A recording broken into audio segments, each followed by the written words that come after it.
see things shaped as we expect them or interpret them to be, right? In some material sense, they're not exactly that shape. Instead, it appears to be that shape because we're kind of imposing it on our experience, our physical experience. Well, Aristotle thought this was all bunk, right?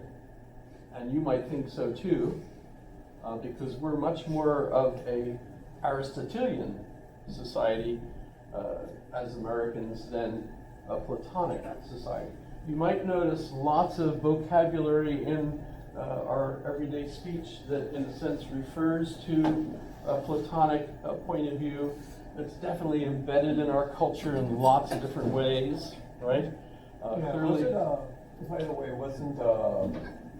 I remember that when the sort of German ideas started taking hold over Europe and started having more focus, I guess just on the dominance of continental philosophy, I remember reading something that up until the 60s or 70s, America was actually like the center of like this sort of neo-Aristotelian revival. 1960s? It ended in like the 1960s and 70s, and you sort of had the current generation starting to more gravitated towards the postmodernists.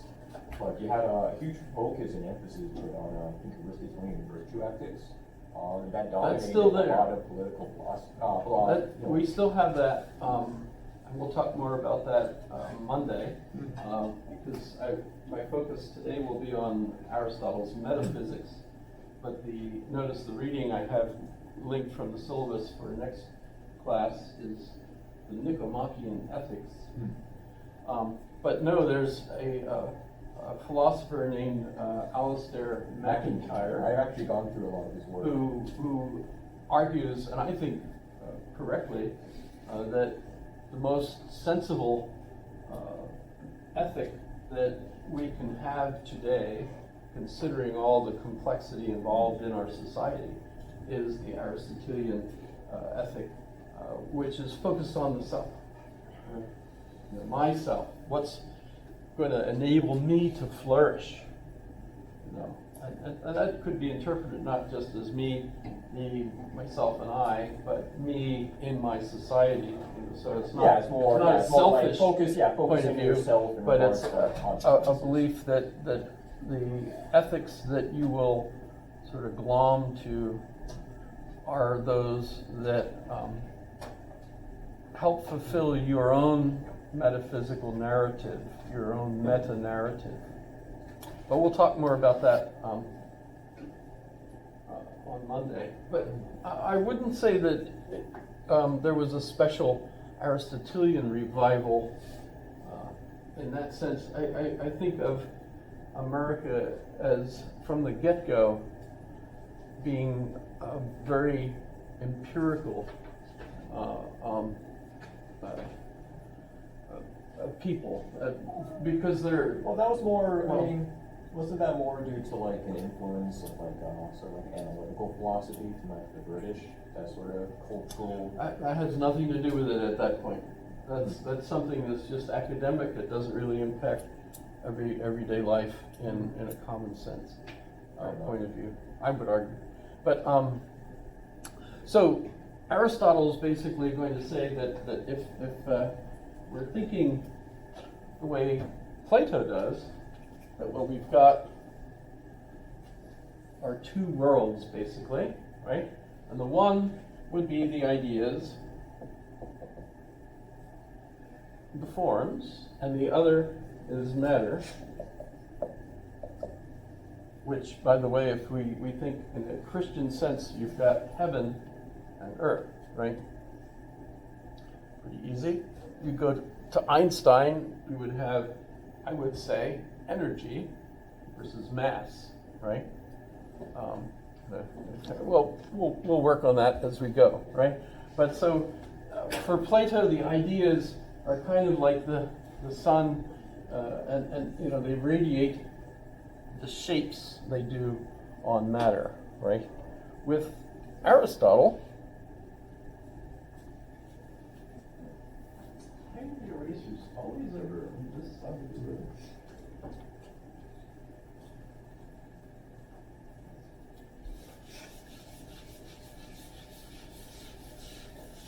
Since Aristotle gets rid of this invisible world and says you can't have it, it doesn't exist, instead what we have is one world, but there are four aspects to the world, including the ideas. But now the ideas are more specifically the shape of things themselves, the forms. So in English we say both ideas and forms when we're translating eidos from the Greek, right? And we also have the matter, which is very specifically the substance for Aristotle. But we also have two other aspects to reality. And by the way, these he refers to as the causes, the four causes. And this one, you can put them in any order you want, he calls the efficient cause. And that's how something is transformed from one state to another in change, right? And then this one here is the telos, or the purpose. You say that right? No. Purpose. The reason for it, right? By the way, that's why when I think of Aristotle, aristoi means best and telos means purpose. And his philosophy literally is trying to figure out the best arrangement or best logical form of things, how we should think of them. So you end up with, instead of everything being both ideas and our understanding of them embedded on matter, instead everything has all four of these characteristics at any one moment. So I might take a tree, that's its actual shape, the form it has. It's made out of the stuff of which a tree is made. The purpose of the tree, we can think of that in a big context, as a divine context, is to grow, be an environment for all the things that live in the tree, to be available for us to make a wood, furniture, ship, whatever we will make out of it. And the efficient cause was how it grew into that particular shape. The DNA and things that are in the material that grows. And then it gets transformed by someone who's chopping it down and taking it through, the wood chipping plant or wherever in order to turn it into various things, tables and so on. So the efficient cause is the work that's done, the tools that are done on this matter. And now the form changes to be all the different things that the tree has become, and including the trash that you put in the compost or whatever, right? From the dead leaves or whatever. The matter has, in Aristotle's sense, remained the same. The form has changed, right? And now the purpose of those objects has changed, because now, of course, it's a desk so that you can write on it, or a bed, that you can sleep on, and so on. So this is the way Aristotle's looking at things, essentially. And if we go to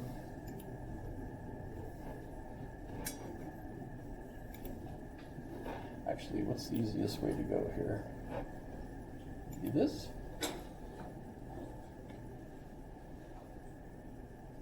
Okay, so now this is the encyclopedia on the metaphysics. We can go to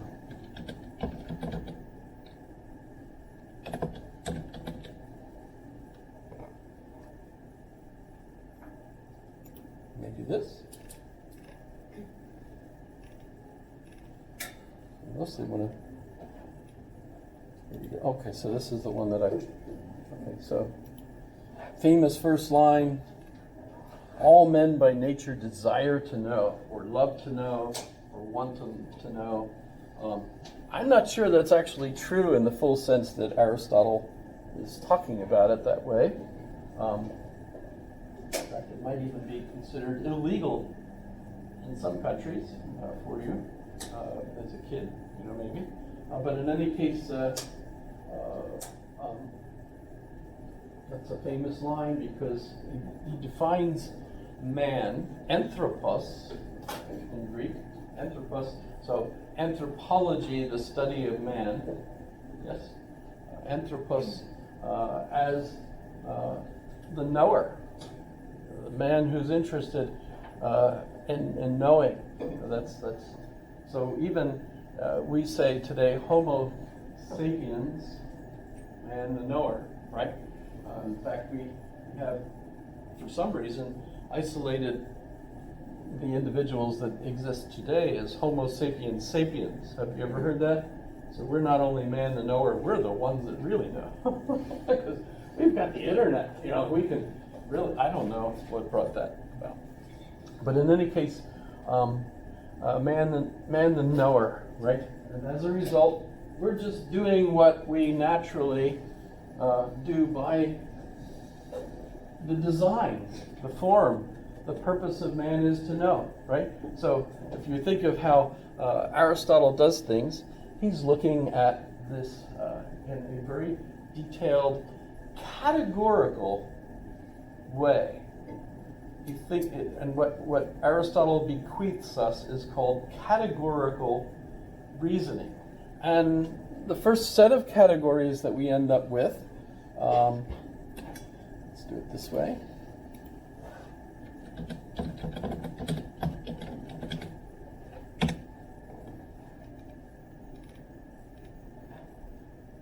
I'll use the encyclopedia. Why not?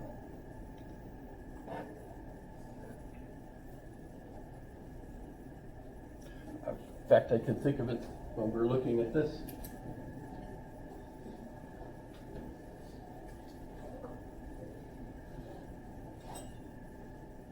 So this is the what a thing is.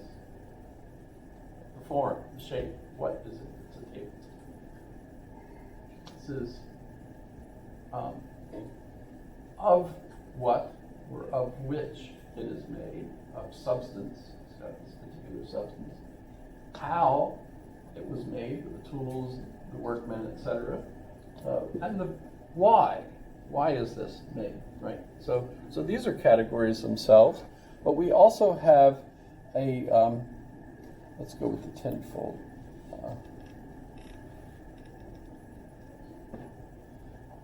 So everything has to have substance. That's his argument with Plato. You don't have invisible things. It has to have actual stuff, right? And then it has to have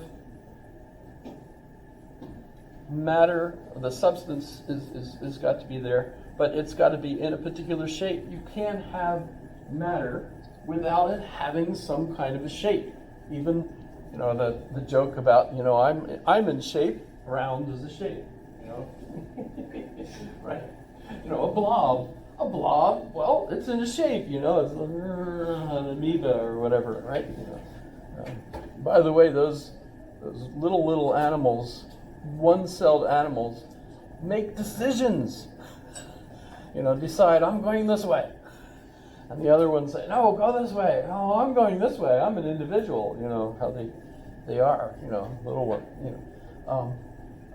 But you end up with quantity, quality. Quality in this case is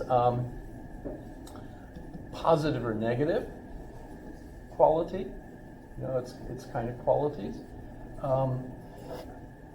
It has to be in time. You can't have something existing that's not also in time. And it has to be in a space. It has to be in a place somewhere. Right?